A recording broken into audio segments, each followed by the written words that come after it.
বিসমিল্লাহির রহমানির রহিম। আসসালামু আলাইকুম। Majid Joyina foundation school and college কর্তৃক আয়োজিত অনলাইন ক্লাসে তোমাদের সকলকে স্বাগতম জানাচ্ছি। প্রিয় শিক্ষার্থীরা, তোমরা সকলে কেমন আছো? আশা করি তোমরা সবাই ভালো আছো এবং সুস্থ আছো। আমিও তোমাদের সকলের সুস্বাস্থ্যতা কামনা করছি।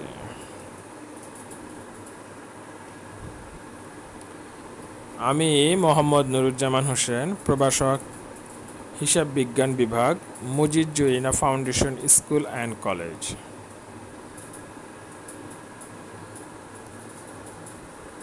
পাঠ পরিচিতি, বিষয় হিসাব বিজ্ঞান, শ্রেণী দশম, অধ্যায় নবম।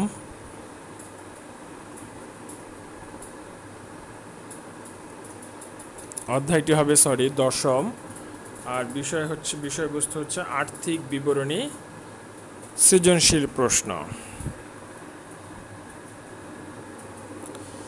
এই অধ্যায়টি থেকে আমরা কি শিখব? এই অধ্যায়টি থেকে আমরা শিখব আর্থিক বিবরণী। তো সৃজনশীল প্রশ্নের উপর আর্থিক বিবরণী উপর আমরা সৃজনশীল প্রশ্ন করব এবং কিভাবে সৃজনশীল প্রশ্নের উত্তর দিতে হবে সেটা আজকে আমরা এই অধ্যায়টি থেকে শিখব। তাহলে প্রিয় শিক্ষার্থীরা, আমাকে অবশ্যই, যেহেতু তোমরা দশম শ্রেণীর স্টুডেন্ট, তো এখানে একটা কথা মনে রাখবে যে এই অধ্যায়টি অ্যাকচুয়ালি অনেকে বলে কঠিন, অনেকে কাছে খুব, কিন্তু অ্যাকচুয়ালি কঠিন নয় জিনিসটা। আমার কথা হচ্ছে বুঝার যে জায়গাটা, সেটা যদি আমার ঠিক থাকে তাহলে অধ্যায়টি খুবই একটি সহজ অধ্যায়। কারণ আমাকে বুঝতে হবে অধ্যায়টি যে কিভাবে অঙ্কটিকে উপস্থাপন করতে হবে। যখন তুমি বুঝতে পারবে যে অধ্যায়টিতে কিভাবে অঙ্ক উপস্থাপন করতে হবে, তখন তোমার জন্য আর এই অধ্যায়টি আর তোমার জন্য কঠিন থাকবে না। কোনো কাজ প্রথমে কোনোভাবেই সহজ হয় না, কাজটি করতে করতেই সহজ হয়। তো এই অধ্যায়টি কঠিন নয়। যদি তোমরা প্রথমেই কঠিন চিন্তা করা হতো তাহলে তোমাদের জন্য কঠিন। আর যদি একটু মনোযোগ সহকারে যদি অধ্যায়টির উপরে পর্যালোচনা করো এবং শেখার চেষ্টা করো, তাহলে এই অধ্যায়টি তোমাদের জন্য খুব সহজ একটি অধ্যায়। তাহলে চলো আমরা চলে যাই। 2017 সালের কাব্য ট্রেডার্সের রেওয়া মিলটি নিম্নরূপ। কাব্য ট্রেডার্স রেওয়া মিল 31 ডিসেম্বর 2017। ক্রমিক নং, হিসাবের নাম, খতিয়ান পৃষ্ঠা, ডেবিট টাকা, ক্রেডিট টাকা। 1, মজুদ পণ্য 1/1/17 30,000 টাকা।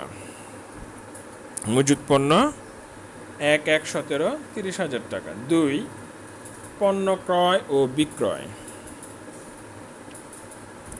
তাহলে পণ্য ক্রয় ও বিক্রয় কত? 1,65,000 এবং 2,70,000 টাকা। 3, বেতন 10 মাস। বেতন 10 মাস কত টাকা?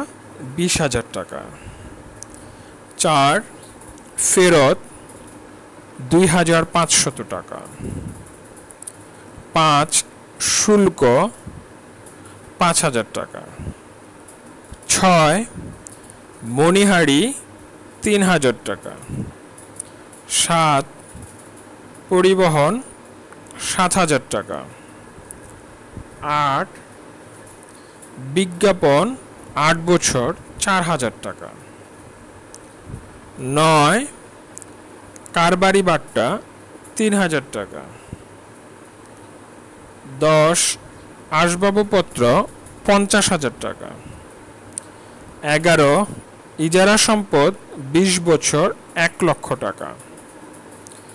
12, 10% বিনিয়োগ 75,000 টাকা। 13, 6% ঋণ 1/7/17 80,000 টাকা। শিক্ষানবিশ ভাতা ও সালামি 4,000 এবং 5,500 টাকা। ডক চার্জ 1300 টাকা, বিমা সালামি 1500 টাকা, মূলধন 1,08,000 টাকা।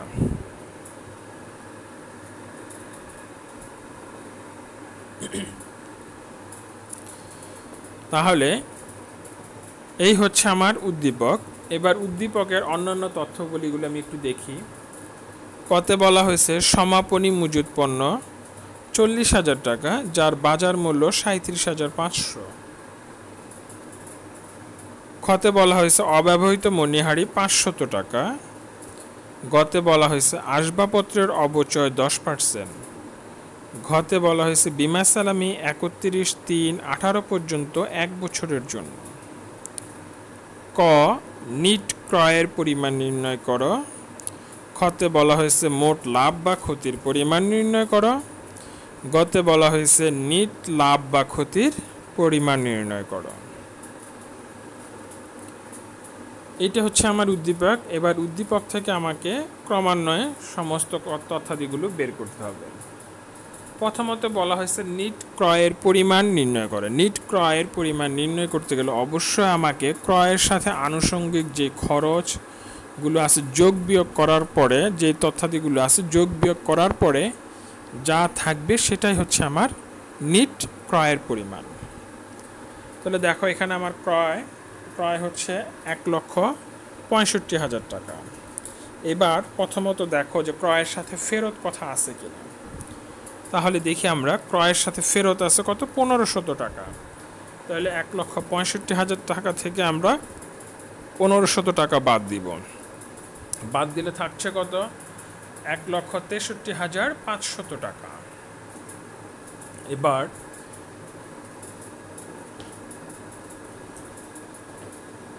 তারপরে দেখব যে প্রশ্নে আমার কারবারি বাট্টা কথা আছে কিনা। তাহলে অবশ্যই প্রশ্নে আমার কারবারি বাট্টা আছে কত 3,000 টাকা। তাহলে আমার মোট ক্রয়ের পরিমাণ হচ্ছে কত 3,000 টাকা বাদ দিলে 1,60,500 টাকা। তাহলে আমার ক্রয়ের উত্তর হচ্ছে নিট ক্রয়ের পরিমাণ হচ্ছে 1,60,500।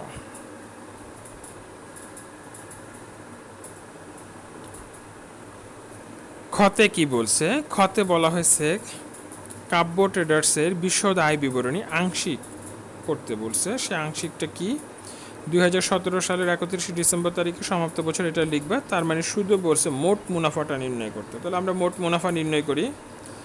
তাহলে আগে প্রথমত এখানে দেখতে হবে আমার বিক্রয় আছে কিনা। তাহলে প্রশ্নে প্রথমত বিক্রয় খুঁজো। বিক্রয় কত 2,70,000 টাকা। তার থেকে বাদ দাও ফেরত। ফেরত কত 2,500 টাকা। তাহলে বিক্রয় থেকে বিক্রয় ফেরত যখন বাদ দিব, কারবারি বাট্টা থাকলে কারবারি বাট্টা বাদ দিতাম, অবশিষ্ট যেটা থাকবে সেটার নাম হচ্ছে নিট বিক্রয়। তাহলে আমার নিট বিক্রয়ের পরিমাণ কত? নিট বিক্রয়ের পরিমাণ হচ্ছে 2,67,500 টাকা। এবার বিক্রয় থেকে আমি বিক্রিত পণ্যের যে ব্যয় বাদ দিব। তাহলে বিক্রিত পণ্যের ব্যয়ের মধ্যে প্রথম যে কথাটি সেটা হচ্ছে প্রারম্ভিক মজুত পণ্য। দেখো অঙ্কে আমার প্রারম্ভিক মজুত পণ্য কথা আছে কিনা। প্রারম্ভিক মজুত পণ্য কত 30,000 টাকা। ঠিক আছে, তার সাথে আমি যোগ করব নিট ক্রয়, যেটা আমি কতে করে ফেলেছি ক্যালকুলেশনটা। তাহলে নিট ক্রয় লিখে পাশে দিয়ে ব্র্যাকেটে লিখে দিব ক হতে প্রাপ্ত। কি লিখে দিব? ক হতে প্রাপ্ত কত 1,60,500। শুল্ক কত টাকা আমার 5,000 টাকা।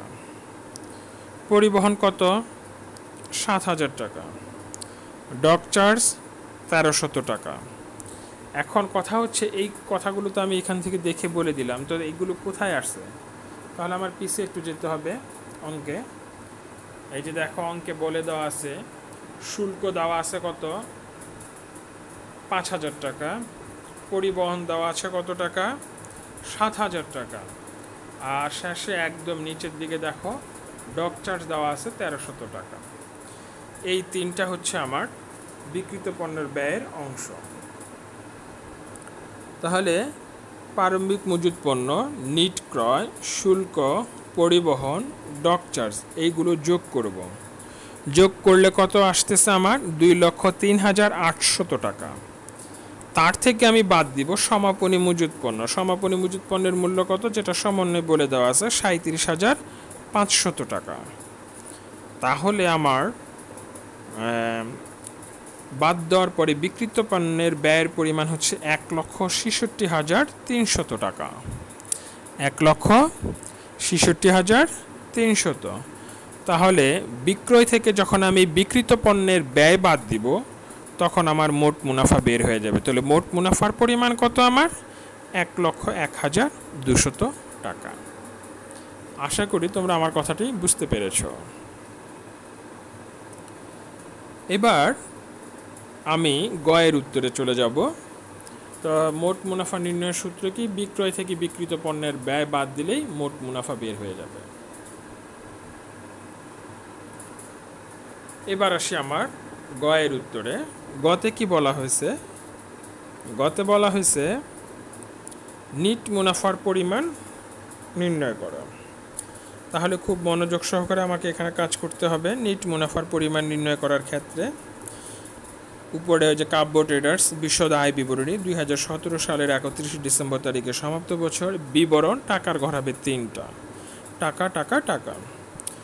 এবার আমি মোট মুনাফা কত সেটা আমি খতে ক্যালকুলেশন করে বের করেছি। তাহলে আমার মোট মুনাফা হচ্ছে 1,01,200 টাকা। মোট মুনাফার পরিমাণ কত? 1,01,200। বাদ দেব তার থেকে পরিচালন ব্যয়। পরিচালন ব্যয়ের প্রথমে হচ্ছে বেতন। বেতন কত টাকা? আমার বেতন হচ্ছে আমার 20,000 টাকা। তার সাথে যোগ করব বকেয়া। বকেয়া কত? তো 20,000কে আমি 10 দিয়ে ভাগ করব, 2 দিয়ে গুণ করব, তাহলে আমার বকেয়া টাকা বের হয়ে যাবে। তাহলে আমার বকেয়া টাকা কত? 4,000 টাকা। তাহলে 20,000-এর সাথে আমি যদি 4,000 যোগ করি তাহলে আমার টোটাল যোগফল হচ্ছে কত? 24,000 টাকা। তাহলে আমার বেতন হচ্ছে 24,000। মণিহারি কত? আমার 3,000 টাকা। তার থেকে আমি বাদ দিব অব্যবহৃত মণিহারি। অব্যবহৃত মণিহারির পরিমাণ কত? 500 টাকা। তাহলে 3,000 টাকা থেকে 500 টাকা বাদ দিলে আমার মণিহারির পরিমাণ কত? 2,500 টাকা। মণিহারি থেকে অব্যবহৃত মণিহারি বাদ দিব।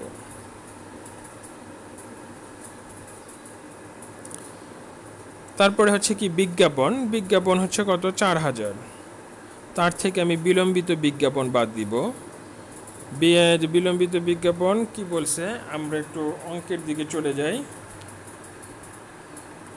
বা বিজ্ঞাপন 8 বছরের জন্য বলছে। বিজ্ঞাপন কয় বছরের জন্য? 8 বছর। তাহলে আমার বিলম্বিত বিজ্ঞাপনের পরিমাণ হবে, এই বিজ্ঞাপনকে আমি যে 4,000-কে 8 দিয়ে ভাগ করব এবং 7 দিয়ে গুণ করলে বিলম্বিত বিজ্ঞাপনের পরিমাণ বের হয়ে যাবে। তাহলে বিলম্বিত বিজ্ঞাপনের পরিমাণ হচ্ছে কত? 3,500। তাহলে 4,000 টাকা থেকে আমি যদি 3,500 টাকা বাদ দিই তবে আমার বিলম্বিত বিজ্ঞাপনের পরিমাণ কত? 500 টাকা। ইজারা সম্পত্তি বলছে আমাকে 20 বছরের জন্য।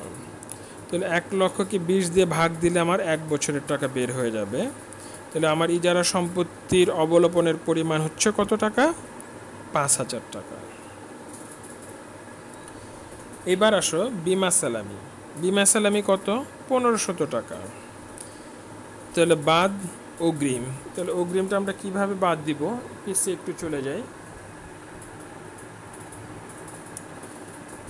বিমা সালামি 31/3/18 পর্যন্ত 1 বছরের জন্য দেওয়া হয়েছে। তাহলে 1 বছরের জন্য দেওয়া হলে আমরা 12 দিয়ে ভাগ দিব। তাহলে 1,500-কে 12 দিয়ে ভাগ দিলে আমার 1 মাসের টাকা বের হয়ে যাবে। তার সাথে 3 দিয়ে গুণ দিলে আমার এই যে 3 মাসের টাকা অগ্রিম আছে সেই টাকাটা বের হয়ে যাবে। তাহলে 1,500 থেকে আমরা 375 টাকা বাদ দিব। বাদ দিলে আমার প্রকৃত বিমা সালামির পরিমাণ হচ্ছে 1,125 টাকা।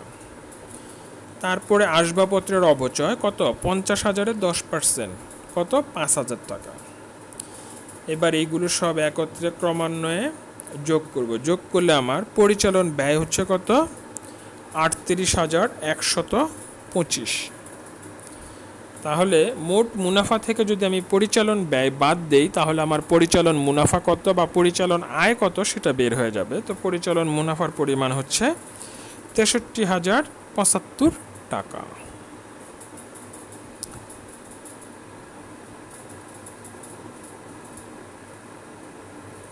তো প্রিয় শিক্ষার্থীরা, আশা করি তোমাদেরকে আমি এই পর্যন্ত বুঝাতে সক্ষম হয়েছি। আবারও বলছি, মোট মুনাফা ১,১০,১,০১,২০০ টাকা। তার থেকে বাদ দিব আমি পরিচালন ব্যয়। তাহলে পরিচালন ব্যয় হচ্ছে আমার ৩৮,১২৫ টাকা।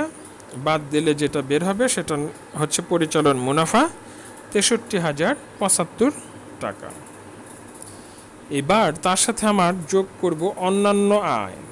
তো অন্যান্য আয়ের মধ্যে শিক্ষানবিশ সালামি দেখবা আছে। প্রথমে শিক্ষানবিশ সালামি হচ্ছে ৫,৫০০ টাকা। ২, বিনিয়োগের সুদ ৭৫,০০০-এর ১০%। বিনিয়োগের পাশে দিয়ে একটা পার্সেন্টেজ চিহ্ন দেওয়া আছে দেখবা, ওই পার্সেন্টেজের উপরে বিনিয়োগের সুদ ধরতে হবে। ৭৫,০০০-এর ১০% কত? ৭,৫০০ টাকা। এবার দুইটা যোগ করো, যোগ করলে হচ্ছে আমার ১৩,০০০ টাকা। তাহলে ৬৩,০৭৫ থেকে ১৩,০০০ কি করব? যোগ করব। যোগ করলে হচ্ছে ৭৬,০৭৫ টাকা। এটা হচ্ছে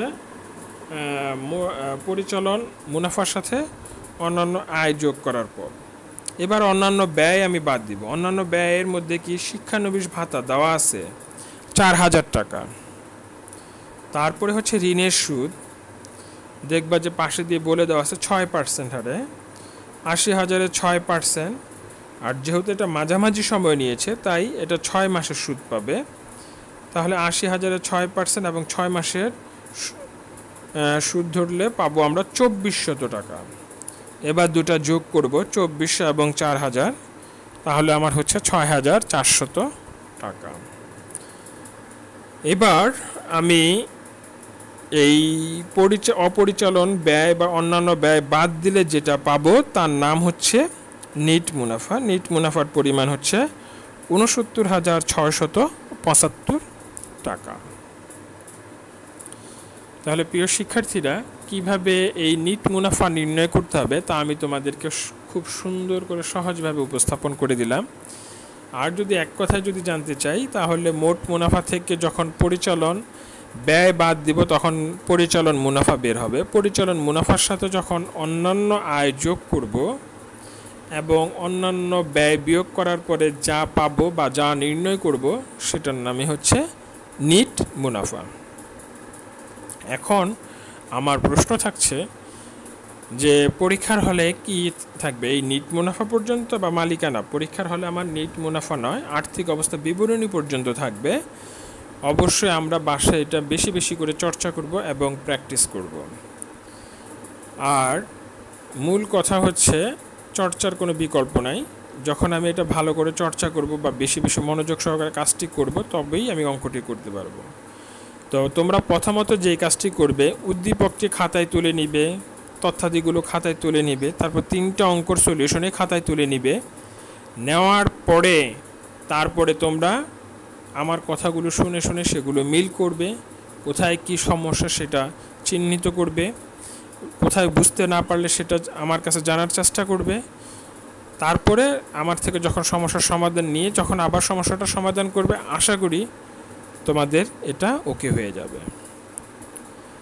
তো প্রিয় শিক্ষার্থীরা, আজ এই পর্যন্তই। আমি তোমাদের সকলের সুস্বাস্থ্যতা কামনা করে তোমাদের থেকে বিদায় নিচ্ছি। আল্লাহ হাফেজ, ধন্যবাদ।